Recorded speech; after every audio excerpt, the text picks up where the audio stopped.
Somebody at Nintendo fucked up big time with the Nintendo Switch 2. We've had schematics and basic mock-ups of what this console looks like for about a month now, so a week later, Nintendo was just like, screw it, just drop the trailer. So we have a trailer and some basic specs now, and because of that, I think I can now finally say that this is the most mid-console release ever. This console feels like Nintendo finally realized that making games on an overclocked iPad wasn't going to cut it. So Miyamoto was like, here's $1,000, make it bigger and fuck off. If Nintendo had it their way, they'd be making Mario Odyssey 2 for the IBM. When it comes to making great games on dog shit hardware, you could call Nintendo the equivalent of Prime LeBron, except LeBron doesn't sabotage himself by cutting off his feet before he walks onto the court.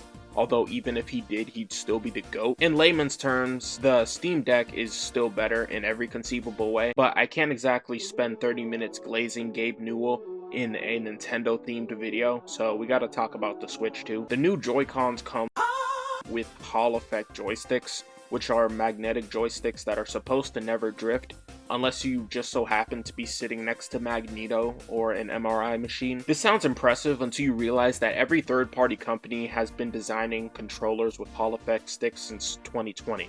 And I can't even call out Nintendo for this one, because Xbox and Sony didn't hop on the trend until a year ago either. This is just a classic Nintendo example of them being like, here, damn, whenever they design a console. The new Joy-Cons also have this clicking interface, which I've gotta admit, it's way better than the Joy-Con rails we have now. The rails we have now are not only not child-friendly, but it's way too easy to slide the Joy-Cons in the wrong slots accidentally, or if you're trying to play in the dark. Also, the click mechanism in my Switch always gets worn down, so when I decide to play in handheld mode, there's a 50% chance that the tablet will just slide out from between the Joy-Cons like a stick of butter between my ass cheeks. We also have this new weird C button on the Joy-Cons. I have my best men on this case. I've had Jarvis analyzing what this button could possibly be used for the past 2 days, and according to my extensive research and using deductive reasoning, this button is actually the self-destruct button. So you can cause your console to detonate remotely whenever your little cousin or sister or brother lay so much as a single finger on it. I've been wanting a self-destruct button for a while, so I'm glad that Nintendo finally listened to the true fans on this one. The specs. We don't have specifics, but according to IGN,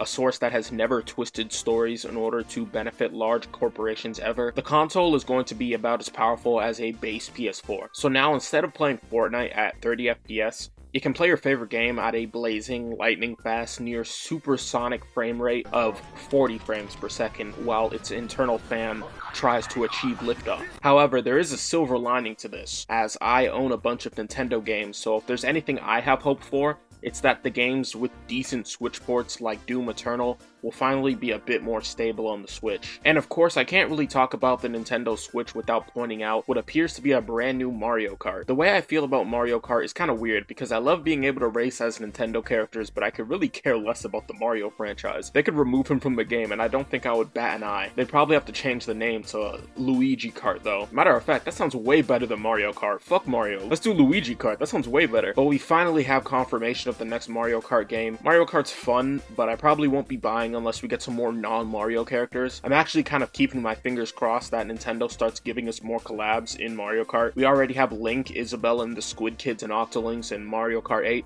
So here's just a quick rundown of characters that I want to see. Samus. She already had a Rocket League car, so just put that in there. Zelda and Ganondorf, because Link's there, so why not? All of the Splatoon idols, except for Big Man. I want him used as a glider, because that would be hilarious. Ash, Misty, Brock, Jesse, James, and Meow. I'm not sure how this would work. Maybe just have, like, their Pokemon ride on the back of the bike or something. And finally, Captain Falcon. The absolute audacity for Nintendo to be 9 games deep into the franchise that killed F-Zero and not even put him in the game is crazy. We have his cart, we have his track, but not the man himself? What is this disrespect? Now we've talked about the fun stuff, but here's the part where we talk about the part that's probably gonna make a lot of you, hell, even me, say hell no to buying this shit. According to tipranks.com, the Nintendo Switch 2 is reportedly going to release for between $450 and $500. Now, this is a rumor. This is not straight from the horse's mouth, as one might say. I think I can say with certainty that I am really curious as to how they're gonna make this damn thing worth 500 bucks. 400 or 50 and below, I could believe, since the OLED was about 400 and this one is gonna be a step above that. But 500? Nah, they're just sniffing their own farts at this point. Worst part is, they could sell this shit for 1,000 and people would still buy, so it's honestly just up to whatever Nintendo thinks they can get away with. In conclusion, I'm not excited, just cautiously optimistic about the new console. As long as it releases at a reasonable price and we get a new Smash Brothers, I'll consider buying it. And I really hope they don't make the games we've been waiting for since 2018 Switch 2 exclusives, but they probably will, because there's no fucking way I'm paying $500 to play Mario Kart 9 and Metroid Prime 4, both of which should already be out by now. Special thanks to the channel members past and present, and yeah, that's all. See ya. This a 2G Glock, on the phone finna catch this 2G pop. I'm on tour pouring up every pit stop. Nigga reach for this chain, get his shit pop.